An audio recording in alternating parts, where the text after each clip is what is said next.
Hi everyone, welcome back. The 100 days of the DevOps with AI tools learning path journey.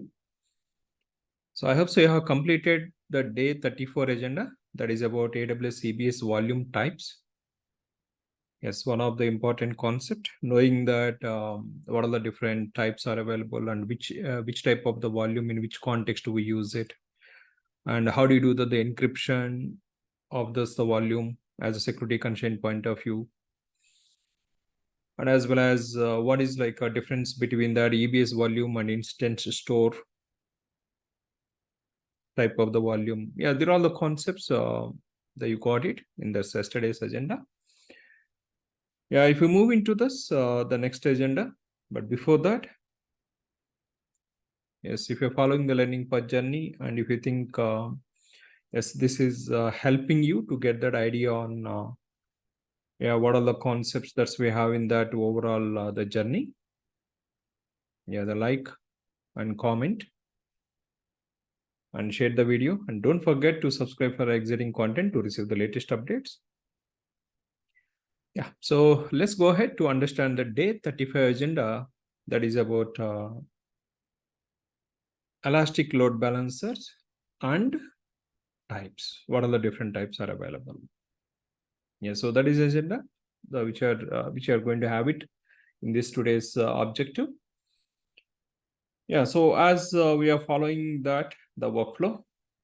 Yes, if you come to this the day 35 agenda, and here, yes, you can access that the forum link that is elastic load balancers and the types. So which will be redirected to this page, the forum link. And today's as that agenda point of view, are going to refer that the video that is about load balancers and its types. Yeah, the very the important concept.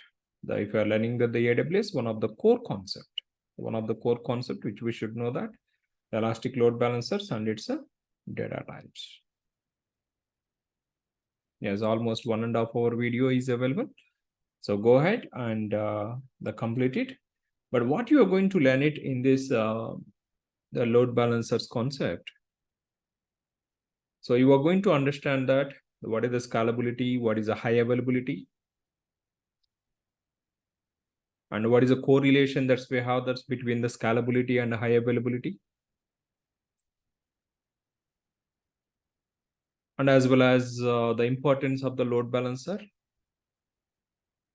Is why do we need to use that the load balancer? Is it supporting that high availability or is it supporting the scalability? Yes, in which context that is helping that? Yeah, mapping to that the feature of the AWS, and as well as understanding that, yeah, once we understand the importance of the load balancer, but from the AWS, what are the different types of the load balancers are available? Those points, different types of the load balancers. That is application load balancer, a network load balancer, a classic load balancer. But which one is recommended in which context? Yeah, those points. And as well as understanding that the important concepts whenever we are defining the load balancer, that is about what is a listener and what is about the target groups. Yeah, the very important concept, that is listeners and the target groups. Yes, all those points you are going to get it in this video. So I hope so you will enjoy this section. Yeah, go ahead and refer it. And you have the practical demo session also on this. So how do we create application load balancer with the listeners and backend targeted groups? Yeah, so these are all the points that have been covered. So please watch the video and note those points and complete the today's agenda. Yeah, so that's all from this section for today. So I hope you got it clear-cut idea on that. The load balancers, scalability, high availability, and the load balancer types. So end of the day, you should have these points in your mind, and you should have this about your running notes with all these points. Yeah, that is today's agenda. So thank you, and we'll see this in the next agenda.